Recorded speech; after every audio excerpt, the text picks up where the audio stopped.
आज जैसा कि आपको मालूम है, जन स्वराज अभियान के तहत जो पिछले 17 महीनों से पदयात्रा चल रही है, पदयात्रा सहरसा में तो अभी 1-1.5 महीने के बाद हम पदयात्रा के दौरान आएंगे। अभी मैं यहाँ अपने जो साथी जन स्वराज की सोच से जुड़े हुए हैं उनसे परिचय के लिए पदयात्रा से पहले हम लोग 2 दिन जिले में आते हैं।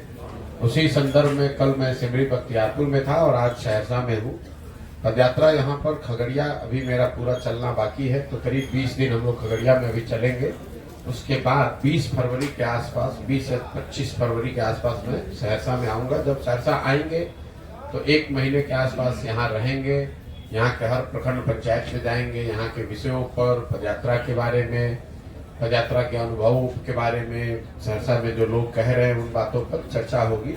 आज तो चूंकि हम सहरसा शहर में आए हुए हैं तो कुछ साथियों का ऐसा अनुरोध था कि यहाँ जो पत्रकार हैं वो कुछ बातचीत करना चाहते हैं, इसलिए मैं यहाँ पर हूँ। अभी मैं पदयात्रा से संबंधित जो मेरे अनुभव हैं 16-17 महीने के, उस पर कोई टीका टिप्पणी नहीं करूंगा। अगर आपका कोई सवाल होगा तो उस पर जवाब दे देंगे। बाकी आप जो सवाल करना चाहते हैं वो सवाल आप कर सकते हैं।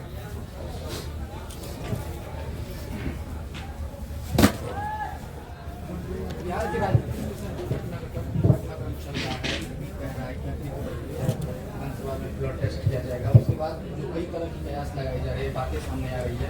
क्या बिहार की जनता को जो सत्ताधारी लोग हैं वो बलगला रहे हैं, इन चीजों पर आप क्या नहीं, बिहार की राजनीतिक घटनाक्रम को कोई विशेष नजरिए से देखने की जरूरत नहीं है। पिछले 10 वर्षों में, मतलब जब 2012 से, जब से नीतीश कुमार ने पहली बार एनडीए को छोड़ा, उसके बाद से ये नीतीश कुमार का सरकार को लेकर 7वां प्रयोग है।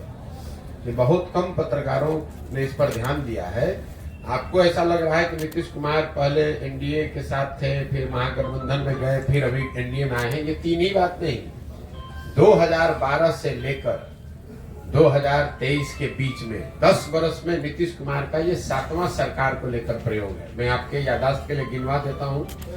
2012-13 में नीतीश कुमार ने जब प्रधानमंत्री के तौर पर नरेंद्र मोदी का चेहरा घोषित किया गया, उस समय एनडीए की सरकार चल रही थी, तो नीतीश कुमार ने उस गठबंधन को तोड़ा और माइनॉरिटी की सरकार चलाई। वो पहला प्रयोग था। दूसरा, जब लोकसभा चुनाव में 2014 में चुनाव उनका दल हार गया, तो उन्होंने पद को छोड़कर मांझी जी को बना दिया, पीछे से सरकार चलाने की कोशिश की। वो दूसरा प्रयोग हुआ। फिर 8 महीने के बाद मांझी जी को हटाकर खुद मुख्यमंत्री फरवरी 2015 में बने, वो तीसरा प्रयोग हुआ। फिर नवंबर 2015 में महागठबंधन के साथ सरकार बनाए, ये चौथा प्रयोग था। फिर 2017 में महागठबंधन को छोड़कर भाजपा के साथ गए, वो 5वां प्रयोग हुआ। फिर महागठबंधन को फिर भाजपा को छोड़कर महागठबंधन में पिछले 2021 अगस्त में भागे, वो 6वां प्रयोग है। और अभी फिर वापस से भाजपा में गए हैं, ये 7वां प्रयोग है। ये आपके ध्यान में इसलिए दे रहा हूं कि लोगों को ऐसा लगता है कि भाई यही नीतीश कुमार हैं, पहले तो सरकार ठीक ही चला रहे थे, लोग इनको सुशासन बाबू समझते थे। नीतीश कुमार वही हैं, लेकिन ये जो राजनीतिक अस्थिरता का माहौल शुरू हुआ है, 10 वर्ष में ये 7वीं सरकार है। आपके हमारे लिए खबर ये है कि मुख्यमंत्री आरजेडी के साथ है कि भाजपा के साथ है, लेकिन आप इसको समझिए, जब सरकार का मुखिया बदलता है तो सारी नीतियां भी बदलती हैं, सारे अफसर भी बदलते हैं, पूरी सरकार की प्राथमिकता भी बदलती है। और उसका खामियाजा ये होता है कि जब तक नई व्यवस्था नीचे सेटल हुई, तब तक नीतीश कुमार नया प्रयोग कर दिए।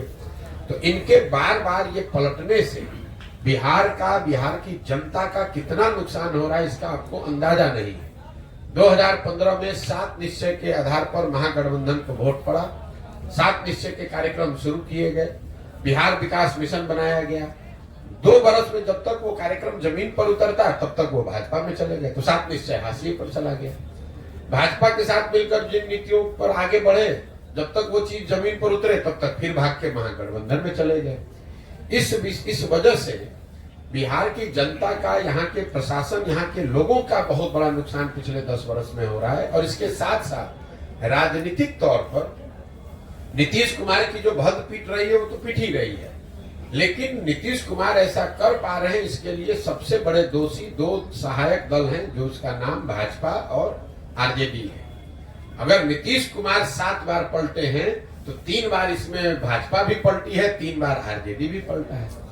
भाई नीतीश कुमार ने तो कहा कि मैं अब भाजपा में नहीं जाऊंगा, लेकिन साथ साथ भाजपा के नेता अमित शाह ने भी कहा आज से 2-4 महीना पहले बिहार में आकर मंच से खड़े होकर कहा कि भाई नीतीश, बिहार की जनता, एक एक लोग आप सुन लीजिए, मैं अमित शाह ये बोल रहा हूं कि नीतीश कुमार के लिए भाजपा का दरवाजा हमेशा के लिए बंद है। वही नीतीश कुमार आज वही अमित शाह भाजपा नीतीश कुमार को आज मुख्यमंत्री बना रही है। तो नीतीश कुमार जो गलती कर रहे हैं, उनका राजनीतिक तौर पर उनकी भग पीट रही है, जनता उनको गाली दे रही है, लेकिन साथ साथ बिहार के नागरिक होने के नाते हम लोग को ये नहीं भूलना चाहिए कि नीतीश कुमार पूरे बिहार की जनता का मजाक इसलिए उड़ा पा रहे हैं क्योंकि भाजपा वाले या आरजेडी वाले पद की लालच में नीतीश कुमार को ये करने में मदद कर रहे हैं। अगर आज नीतीश कुमार भाजपा छोड़कर आरजेडी चले जाएं, तेजस्वी यादव को मुख्यमंत्री बना दे, फिर कल से तेजस्वी यादव को नीतीश कुमार में विकास पुरुष दिखने लगेगा। कल तक भाजपा को नीतीश कुमार बेकार दिख रहे थे, आज उनके साथ आ गए तो मुरेठा बांधकर घूमने वाले सम्राट चौधरी आज नीतीश कुमार को बिहार का भविष्य ढूंढ रहे हैं। कल तक कह रहे थे कि नीतीश कुमार अगर सभा में जाएंगे तो महिलाएं सभा छोड़कर भाग जाएंगी क्योंकि इन्होंने इतने अभद्र भाषा का प्रयोग किया है। इस देश के प्रधानमंत्री मोदी जी ने मध्य प्रदेश के चुनाव हुई सभा में खड़े होकर बताया कि नीतीश कुमार ने जिस तरह की भाषा का प्रयोग किया है, ऐसे भाषा का प्रयोग, ऐसे महिलाओं का असम्मान करने वाले लोगों को सजा मिलनी चाहिए। तो सजा के तौर पर मोदी जी ने अब नीतीश कुमार को बिहार का मुख्यमंत्री बनवा दिया। तो आप लोग, सिर्फ आप और हम नीतीश कुमार को क्यों गाली दे रहे हैं, क्यों उनका शिकायत कर रहे हैं? भाई नीतीश कुमार तो जग जाहिर पूरा दुनिया जानता है कि नीतीश कुमार हर 6-8 महीने साल भर पर अपने पद की लालच में कुर्सी अपना पलटेंगे, लेकिन उनके जो साथी दल हैं, जो लोग उनको इस पलटने में मदद कर रहे हैं, अब समय आ गया है उनको भी चिन्हित करने का और उनको भी पहचानने का कि उनका भी दोष कम नहीं है। बिहार का ये दुर्भाग्य रहा है कि यहाँ के सांसदों के लालच में जो काम पहले कांग्रेस ने किया वही काम आज भाजपा कर रही है। यहाँ जो पुराने पत्रकार बैठे, आपको याद होगा लालू जी के जमाने में ऐसा नहीं है कि लालू जी को बिहार की जनता ने वोट देके बहुमत दिया, एक ही बार उनको पूर्ण बहुमत मिला। बाकी सारे समय लालू जी ने बिहार पर राज कांग्रेस के साथ से किया, कांग्रेस के सहयोग से किया। कांग्रेस को मालूम था कि लालू जी के राज का राज जंगल राज है, लेकिन बावजूद इसके उन्होंने आंख बंद किया। लालू जी का को यहाँ शासन इसलिए करने दिया ताकि लालू जी के साथ मिलकर 20, 25, 30 सांसद यहाँ से जीतकर दिल्ली में जाते रहे। तो जैसे कांग्रेस ने बिहार की जनता को लालू के हवाले करके छोड़ दिया था जीने मरने के लिए, वही हाल भाजपा का है। उन्होंने बिहार और बिहार के लोगों के बच्चों का भविष्य नीतीश के हाथ में देकर इसलिए छोड़ दिया है कि कम से कम हमारा 30-35 सांसद जीतकर बिहार देश में जाता रहे, हमारा 370 का आंकड़ा, 400 का आंकड़ा पूरा होता रहे। बिहार की जनता मरती है तो मरे, बिहार के बच्चे पलायन करते हो तो करे, बिहार के बच्चे जब बाहर जाएंगे तो हम लोग को बिहारी कह के गाली दिया जाएगा और हम ही लोग से 40 सांसद का वोट भी लिया जाएगा। ये बिहार का दुर्भाग्य है। तो आप भी तो एनडीए के साथ थे प्रशांत सोरेन, आपने अपना फैक्ट चेक नहीं किया। हम एनडीए के साथ नहीं, एनडीए यूपीए किसी के साथ नहीं रहे हैं। हम 2011 से लेकर 2021 तक इस देश में 10 दलों के साथ हमने काम किया है। 10 दलों को चुनाव जिताने में मदद करी है, जिसमें नीतीश कुमार भी शामिल हैं, नरेंद्र मोदी भी शामिल हैं, लालू यादव भी शामिल हैं, जगन मोहन रेड्डी, ममता बनर्जी, स्टालिन जैसे लोग भी शामिल हैं। तो अगर आपका सवाल ये है कि पहले अगर आपने इनकी मदद की है तो आज आप इनका विरोध क्यों कर रहे हैं, अगर ये आपका सवाल है तो पहले सवाल को सही कर लीजिए। एनडीए में होना एक बात है और एनडीए की मदद करना एक बात है। आप वोटर हैं, आपने किसी जमाने में कांग्रेस को भी वोट किया होगा, आज भाजपा को आप वोट करते हैं। तो आपके गर्दन पे कोई तलवार रख दे कि भाई पहले तो आप कांग्रेस का वोट देते थे, आज भाजपा को काहे देते हैं वोट। जब आपको कांग्रेस पसंद थी, कांग्रेस आपके हिसाब से काम कर रही थी तो आप कांग्रेस को वोट कर रहे थे। जब आपके हिसाब से उन्होंने काम नहीं किया, आप दूसरे जगह भाजपा को वोट दे रहे हैं या दूसरे दल को वोट दे रहे हैं। तो पहले अपना सवाल क्लियर कर लीजिए, फिर मैं उसका जवाब देता हूं। जब आप जान रहे हैं कि नीतीश कुमार ऐसे हैं जो विकास के नाम पर जो है लोगों को ठग रहे हैं बिहार की जनता को, तो फिर आपने उनका मदद क्यों किया? ठीक बात, ये सवाल ठीक है। अब इतना होमवर्क करके आइए तब सवाल पूछिए। आपका सवाल ये है कि नीतीश कुमार की आपने पहले मदद की, आज विरोध क्यों कर रहे हैं? नीतीश कुमार की हमने मदद कब की है? 2014-15 में, ठीक है। तो 14-15 के नीतीश कुमार और 22-23 के 23-24 के नीतीश कुमार में जमीन आसमान का फर्क है। जिस नीतीश कुमार की मदद मैंने 2014 में की थी, उस नीतीश कुमार के बारे में पूरे बिहार में एक इंप्रेशन था, एक छवि थी कि ये आदमी बिहार को सुधारने की दिशा में कुछ काम कर रहा है। 2005 से लेकर 2012-13 के दौर में बिहार सुधरता हुआ दिखा था और वो सुधार नीतीश कुमार के नेतृत्व में हुआ था। नीतीश कुमार को इस राज्य में, राज्य के बाहर लोग सुशासन बाबू कहते थे। उस नीतीश कुमार की मैंने मदद की थी। आज जिस नीतीश कुमार का विरोध कर रहे हैं वो नीतीश कुमार है जिनके राज को लोग बोलचाल की भाषा में अधिकारियों का जंगल राज बता रहे हैं। 2014-15 में जिस नीतीश कुमार की मदद की थी वो नीतीश कुमार थे जो चुनाव नहीं हारे थे। उनका दल चुनाव हारा था लोकसभा में, लेकिन राजनीतिक मोरालिटी एक चीज होती है जिसके आधार पर उन्होंने पद छोड़कर मांझी जी को मुख्यमंत्री बना दिया था। उस नीतीश कुमार की मैंने मदद की थी। आज जिस नीतीश कुमार का विरोध कर रहे हैं वो आदमी का विरोध कर रहे हैं जो राजनीतिक निर्लज्जता का उदाहरण बन गया है। 2020 में नीतीश कुमार चुनाव हार गए हैं। 243 के विधानसभा में 42 विधायक जीतने वाले पार्टी के नेता हैं, यानी वो चुनाव हार गए हैं। लेकिन हारने के बावजूद कोई ना कोई जुगाड़ लगा के कभी राजद के साथ, कभी भाजपा के साथ, कभी दूसरों के साथ मिलकर सरकार बना रहे हैं, कुर्सी पर बैठे हैं। तीसरी बात, 2014-15 में उस नीतीश कुमार की मदद की थी जिसमें मानवता अभी जिंदा था। ये वही नीतीश कुमार हैं, आप पत्रकार हैं, आपको याद होगा वाजपेयी जी के सरकार में ये रेल मंत्री थे। जब ये रेल मंत्री थे तो गैसल पश्चिम बंगाल में एक रेल दुर्घटना हुई जिसमें 285 लोगों की मृत्यु हुई थी। नीतीश कुमार ने ये कह के पद से इस्तीफा दिया कि मेरे पद पे रहते हुए अगर 200 से ज्यादा लोगों की दुखद मृत्यु हुई है तो मैं उस पद पे कैसे रहूंगा। उस नीतीश कुमार का साथ दिया था मैंने। जिस नीतीश कुमार का आज विरोध कर रहे हैं ये वो नीतीश कुमार हैं जो कोरोना काल में हजारों लोगों की दुखद मृत्यु हो गई, पूरे देश पर संकट आया, लेकिन जितना संकट बिहार के लोगों पर आया उतना किसी पर नहीं आया। लाखों बच्चे बिहार के रोड पर मारे मारे फिर रहे थे और ये आदमी महीनों तक अपने घर से बाहर नहीं निकले। तो प्रशासक के तौर पर, राजनेता के तौर पर और मानवता के तौर पर, तीनों ही आधार पर 14-15 के नीतीश कुमार और 22-23 के नीतीश कुमार में जमीन आसमान का फर्क है। इसीलिए उस समय उनका साथ दिया था और आज उनका विरोध कर रहे हैं। और एक अंतिम बात, लोकतंत्र में चुनाव 5 वर्ष पर क्यों होता है?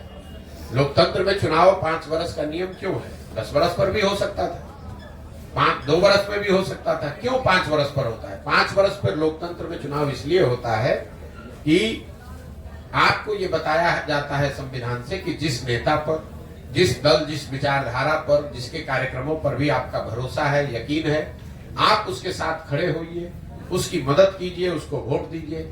लेकिन वो वोट और भरोसा 5 वर्ष के लिए है, जीवन भर की बंधुआ मजदूरी नहीं है। अगर आपकी बात हम मान लें तो वोटर होने के नाते आपने एक बार मोदी जी को वोट दे दिया, अब मोदी जी काम करे या न करे, जीवन भर उन्हीं को अगर आप वोट देते रहेंगे, उनके काम का समीक्षा आकलन करके अपना निर्णय नहीं बदलेंगे, तब तो आप और हम देश में लोकतंत्र ही खत्म कर देंगे। फिर 5 वर्ष पर चुनाव की जरूरत क्या है? एक बार आपने लालू जी को वोट दे दिया, एक बार नीतीश जी को वोट दे दिया, एक बार मोदी जी को वोट दे दिया, आप जीवन भर उन्हीं को राज करने दीजिए। तो आप लोकतंत्र को खत्म ना करें। ये संविधान आपको नागरिक होने के नाते ये जिम्मेवारी देता है कि अगर आपने किसी का साथ दिया और उस नेता ने, उस दल ने अगर उस हिसाब से आप काम नहीं किया, तो नागरिक होने के नाते आपकी ये जिम्मेवारी है कि जितने मजबूती से आपने उसका साथ दिया है उतनी ही मजबूती से उसका विरोध भी कीजिए। अच्छा सर, हमारा सवाल है, बिहार में कई पार्टियां, आपने जन स्वराज बनाया, आप बिहार को कैसे बदलना चाहते हैं? पहले बात तो जब मैं फिर वही बात कहूंगा, आप लोग पत्रकार हैं, थोड़ा सा रिसर्च करके थोड़ा पढ़ के आइए। हमने कोई पार्टी नहीं बनाई है, जन स्वराज पार्टी नहीं है, जन स्वराज अभियान है। अभियान है एक नई पार्टी बनाने का। इसके 3 उद्देश्यों में एक उद्देश्य है बिहार में एक नया दल बनाना। क्यों? इसकी क्यों जरूरत है? इसलिए नहीं कि प्रशांत किशोर चाहते हैं कि एक दल बने, इसलिए कि बिहार के में जब 2 वर्ष पहले एक अध्ययन किया गया तो यहाँ 55% बिहार के लोगों ने cutting across cast and religion caste and class, सभी वर्गों के, सभी संप्रदायों के, सभी जातियों को अगर मिला दें तो 55% लोगों ने कहा कि बिहार में सुधार के लिए एक नए दल, नए विकल्प की जरूरत है। इसका मतलब ये नहीं है कि वो सब लोग कह रहे हैं कि जनसुराज की जरूरत है, लेकिन एक नए दल, एक नए विकल्प की जरूरत है, ऐसा 55% बिहार के लोगों ने कहा है। तो जनसुराज अभियान उसी से जुड़ा हुआ है कि अगर आधे से ज्यादा बिहार की जनता अपने बेहतर भविष्य के लिए नया दल बनाना चाहती है तो जनसुराज वो अभियान है जिससे कि हम लोग गांव-गांव जाकर लोगों को बता रहे हैं कि अगर आप नया दल, नया विकल्प बनाना चाहते हैं तो आप आइए, आप व्यवस्था की, संसाधन की, जाति की चिंता मत कीजिए, आप साथ में आइए। अगर आप ईमानदार व्यक्ति हैं, आप में जज्बा है, आप बिहार को सुधारना चाहते हैं तो आप साथ में आइए, नया दल बनाइए। प्रशांत किशोर और जनसुराज आपकी मदद करेंगे। आप में से कई साथियों को ऐसा लगता है कि अरे भाई तो पहले दूसरे दलों को के लिए काम करते थे, अब आके बिहार में घूम रहे हैं। दोनों में कोई फर्क नहीं है। पहले हम यही काम दल और नेताओं के लिए करते थे, नेताओं को और दलों को बताते थे किस तरह से संगठन को मजबूत करो, कैसे साथ में आओ, कैसे बूथ कमेटी बनाओ, कैसे जनता के बीच प्रचार करो, कैसे चुनाव लड़ो और उनको जिताने में मदद करते थे। काम वही कर रहे हैं। अब दल और नेता के बजाय जनता को, बिहार की समाज को समझा रहे हैं कि कैसे आप एक साथ आकर दल बना सकते हैं, किसी भी समीकरण की चिंता किए बगैर उनको चुनाव जीत कर आ सकते हैं और किस तरह का आपको संवाद करना चाहिए, कैसा प्रयास करना चाहिए। हमारी भूमिका कुम्हार की है। हम ये कोई दल नहीं है, दल के हम नेता नहीं है, ये अभियान है। और जैसे कुम्हार अच्छी मिट्टी और चाक से घड़ा बनाता है, वैसे गांव-गांव घूमकर इस अभियान के माध्यम से मैं ऐसे लोगों को ढूंढ कर निकाल रहा हूं जो लोग नया दल बनाना चाहते हैं। उनको हम मदद करेंगे ताकि वो सब लोग मिलकर दल बनाए। जब सब लोग मिलकर दल बनाएगा तो उनको हमारी मदद से वो चुनाव भी लड़ेंगे और ऊपर वाले ने चाहा, बिहार की जनता का आशीर्वाद रहा तो वो जीत कर भी आएंगे। सर, लोकसभा चुनाव में भी आपको जब दल ही नहीं है तो लोकसभा का चुनाव कैसे लड़ेंगे, आप उनको बता दीजिए। दल होगा सर। मेरे भाई, जो भी राजनीतिक क्षेत्र में यहाँ है, बिल्कुल मैं आ रहा हूँ उस पर। आप लोग जो नेता लोग कहते हैं, कम से कम उस बात को ध्यान से सुनिए और उसी पर सवाल कीजिए। जब ये अभियान शुरू हुआ तो हमने कहा कि पूरे बिहार में पदयात्रा करने के बाद ही ये निर्णय लिया जाएगा कि दल कब और कैसे बनना है, लेकिन कब कैसे बनना है, दल का नाम, संविधान क्या हो, उसकी प्राथमिकता क्या हो, उसके नेता कौन हो, इस पर निर्णय पदयात्रा के बाद लिया जाएगा। अभी तक पिछले 17 महीनों में मैं आधा बिहार पैदल चल पाया। 120 विधानसभा क्षेत्रों तक हम लोग पैदल चल के गए, आधा बिहार बाकी है। तो दल जब एक बार जनता को कह दिया कि पदयात्रा करने के बाद ही बनाऊंगा, तो बीच में बनाने का मतलब तो है नहीं। ठीक है, दलों के कोई चुनाव आ जाएगा तो दल बना लेंगे तो फिर लोग कहेंगे देखिए इनको तो चुनाव लड़ना था इसलिए पदयात्रा कर रहे हैं।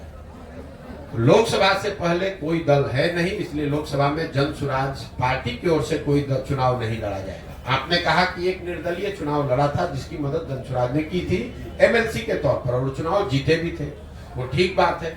अगर बिहार में ऐसी परिस्थिति बनती है जहां जनसुराज की सोच से, इस परिकल्पना से जुड़े हुए लोग किसी लोकसभा क्षेत्र में, जिले में ये तय करते हैं कि नहीं भैया हम लोग के पास चुनाव, हम लोग को चुनाव लड़ना है, कोई ऐसा व्यक्ति मिलता है जिसके लिए समाज कह रहा हो कि नहीं भैया ये बहुत अच्छे आदमी है, इनको सांसद के तौर पर जिताकर भेजा जाए, तो वो निर्दलीय के तौर पर चुनाव लड़ सकते हैं, जनसुराज उनकी मदद कर सकता है। मेरा लक्ष्य कोई एक एमपी सीट जीतना नहीं है। शिक्षकों का एमएलसी चुनाव क्यों लड़ा गया?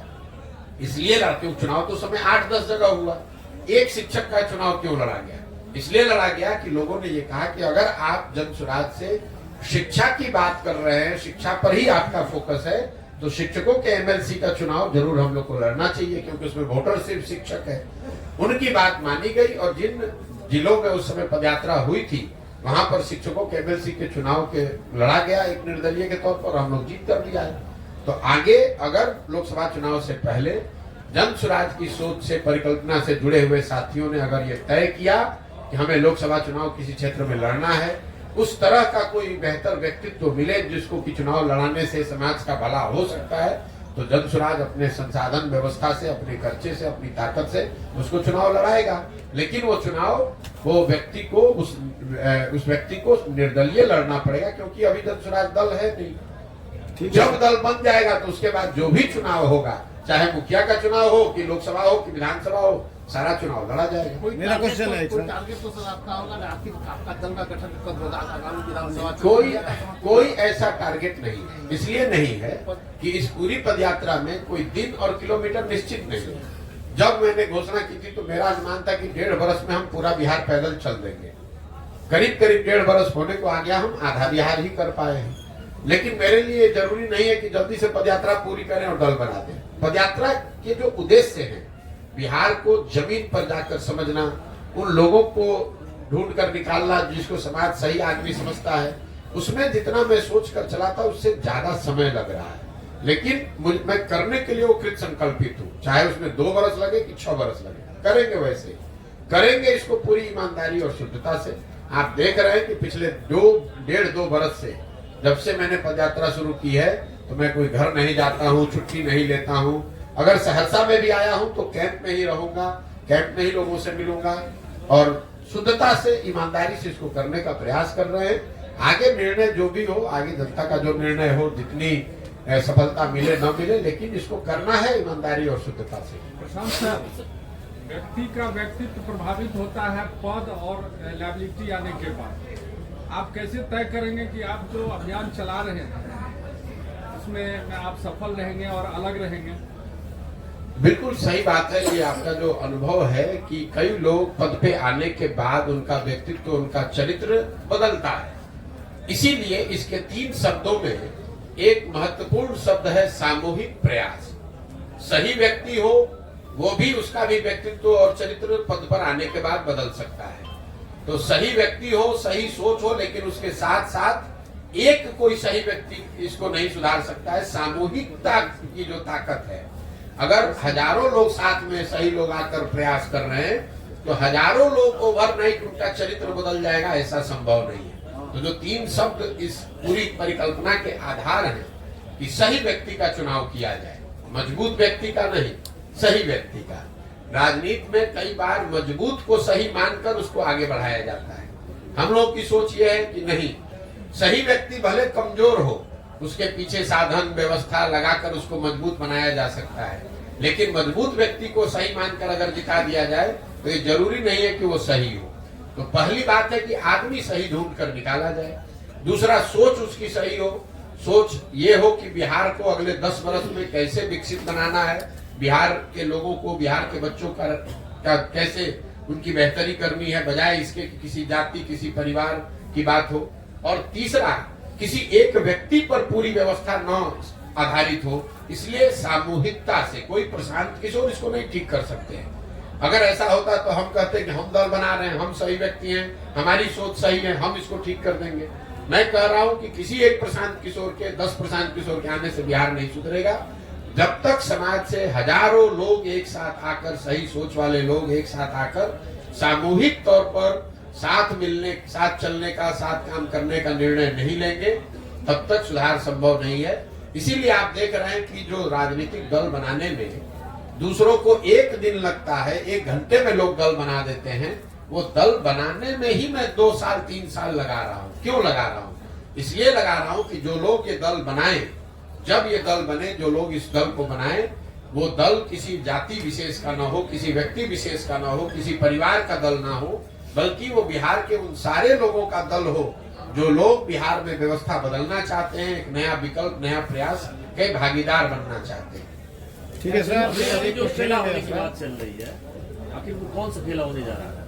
मेरे भाई देखिए, कोई भी खेला हो, आप मुझे बताइए, यहाँ पर 2012 के बाद अभी मैंने आपको गिनवाया, ये 6वां 7वां सरकार का प्रयास है। क्या फर्क पड़ गया? चाहे केंद्र में यूपीए की सरकार हो या केंद्र में अभी मोदी जी की सरकार है, बिहार में चाहे नीतीश कुमार महागठबंधन के साथ रहे, अकेले रहे या भाजपा के साथ रहे, बिहार में बच्चों के पढ़ाई की व्यवस्था तो हुई नहीं, बिहार में चीनी मिल तो चालू हुए नहीं, बिहार में लोगों को रोजगार मिला नहीं, पलायन थमा नहीं। तो किसी की भी सरकार बन जाए, किसी भी फॉर्मेशन में आ जाए, किसी तरह का खेला हो जाए, यहाँ परिवर्तन आने वाला नहीं है। खेला तो तब होगा जब जनता खड़ा होकर जितने खेला करने वाले लोग हैं इन सबको झाड़ू मार कर बाहर जब करेगी, तब असली खेला होगा।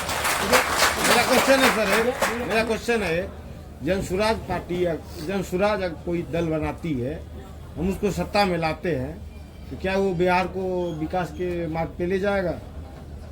आप जो बिहार को विकास के मार्ग पर बिहार के लोग ले जा सकते हैं, कोई पार्टी कोई दल नहीं ले जा सकता है। तो अगर बिहार के, आपके सवाल का जवाब दे रहा हूं, बिहार के सही सोच रखने वाले लोग अगर एक साथ आकर राजनीतिक लोकतांत्रिक प्रयास करते हैं, उनके पास बिहार को सुधारने का एक सही जमीन से सोच समझकर बनाया गया प्लान हो, सही लोग हो, तो बिल्कुल बिहार को सुधारा जा सकता है। अगले 10 वर्ष में बिहार को देश के 10 अग्रणी राज्यों की श्रेणी में खड़ा किया जा सकता है। ये क्वेश्चन नहीं है सर, क्वेश्चन ये है, जैसे विधायक जीत के जाता है, चाहे आपका दल हो, वो विधायक यहाँ से जीत के जाएगा, हम लोग जिताएंगे, नया पार्टी को जिताएंगे, क्योंकि सब पार्टी को दिए एक बार मौका। कोई बिहार को आज तक विशेष स्वराज का दर्जा तक नहीं दिलवा पाया। यहाँ तक कि जो भी पुराना चीनी मिल था, पेपर मिल था, वो बंद करवा दिया गया। तो हम नया दल चाहते हैं, लेकिन पर विधायक जो जीत के जाता है, वो विधायक जीतने के मेरे बाद भाई ऐसा है, हमसे घूस लेने का, सुनिए ना भाई, कोई भी काम करने पे घूस अरे लेता सुनिए है। ना भाई, आप इतने सीधे, आप और हम भी नहीं हैं कि आप इतना इनोसेंटली कह रहे हैं कि हम लोग जिता रहे हैं और विधायक घूस ले रहा है।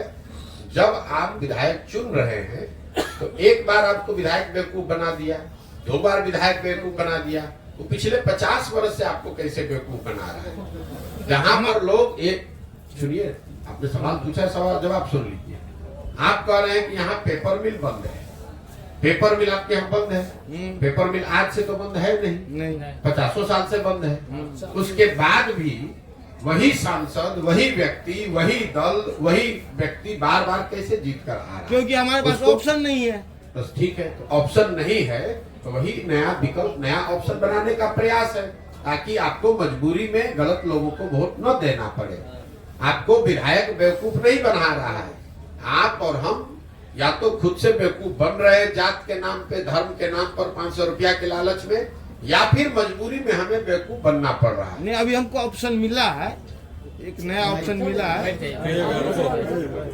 बिहार में पूर्ण शराबबंदी कानून लागू है, कितना सफल है ये, इसको किस मैं उन लोगों में से, कुछ लोगों में से हूँ जो राजनीतिक सामाजिक तौर पर पहले दिन से कह रहे हैं कि हम बिल्कुल शराबबंदी के विरोध में हैं।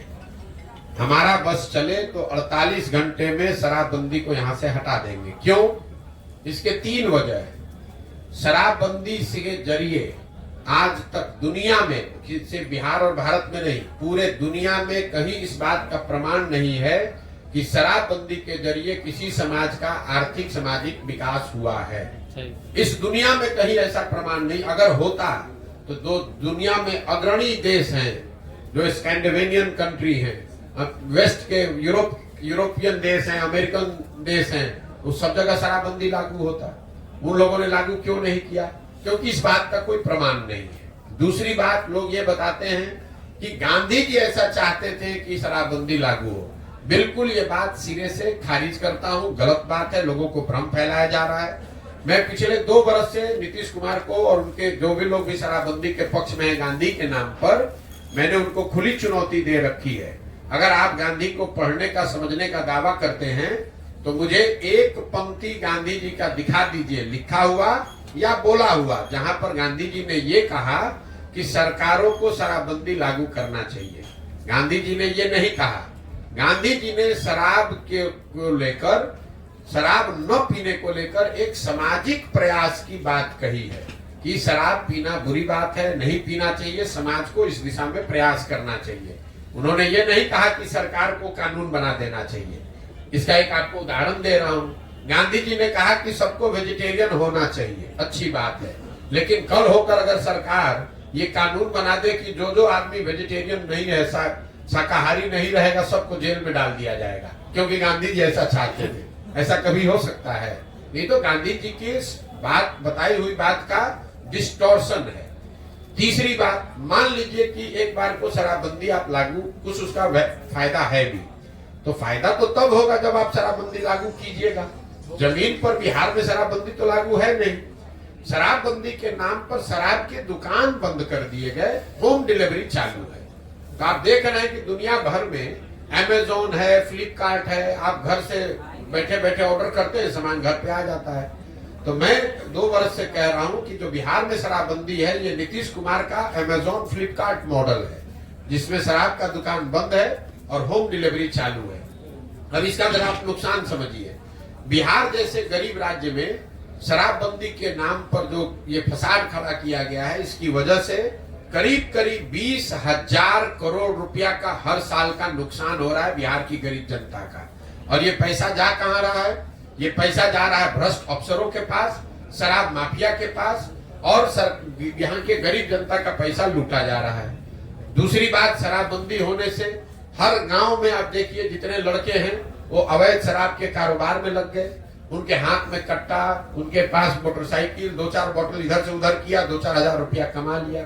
और सबसे महत्वपूर्ण बात, इसमें जिन महिलाओं के नाम पर शराबबंदी लागू किया गया, सबसे ज्यादा प्रताड़ित इसमें महिला ही है। जब से बिहार में शराबबंदी लागू किया गया है, तब से आंकड़ों के हिसाब से, सरकारी आंकड़ों के हिसाब से करीब 6,37,000 से ज्यादा केस रजिस्टर किए गए हैं।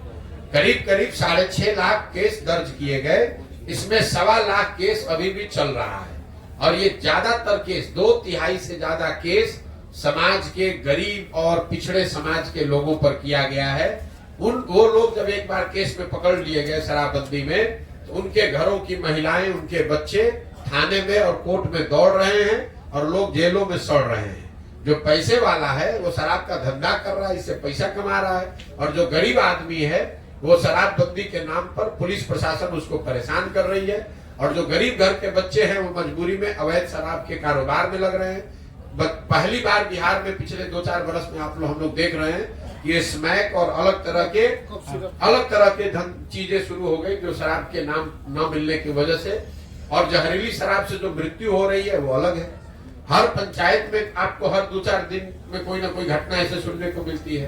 तो मुझे लगता है कि शराबबंदी का सिरे से ना इसका कोई आर्थिक आधार है, ना सामाजिक आधार है, ना प्रशासनिक आधार है, ना मौलिक नैतिक आधार है। ये बिल्कुल बिहार को और गर्त में ले जा रहा है। शराब पीना बुरी बात है, सरकार को उसको प्रमोट नहीं करना चाहिए, लेकिन ये लोगों की स्वेच्छा और स्वविवेक पर इसको छोड़ना चाहिए। आपको क्या खाना है, आपको क्या पहनना है, ये निर्णय सरकार नहीं ले सकती है, ये निर्णय लोगों का होना चाहिए। आपका काम है उसको रेगुलेट करना, आपका काम है कि उसमें कोई गलती ना करे। आप जींस पहनना चाहते हैं कि पैजामा पहनना चाहते हैं, ये निर्णय आपका होना चाहिए, सरकार का नहीं, नीतीश कुमार का नहीं। पटना में बैठ के वो तय करेंगे कि आप नाश्ता क्या कीजिएगा और खाना क्या खाइएगा। इसीलिए बिहार की ये दुर्दशा इस आदमी ने करी है। ठीक है भैया, बहुत बहुत धन्यवाद। पहले तो मैं परिचय दे दूं, दैनिक भास्कर के ब्यूरो चीफ हैं। पहली बात जो आपने जो आज सहरसा में माइक दे दीजिए।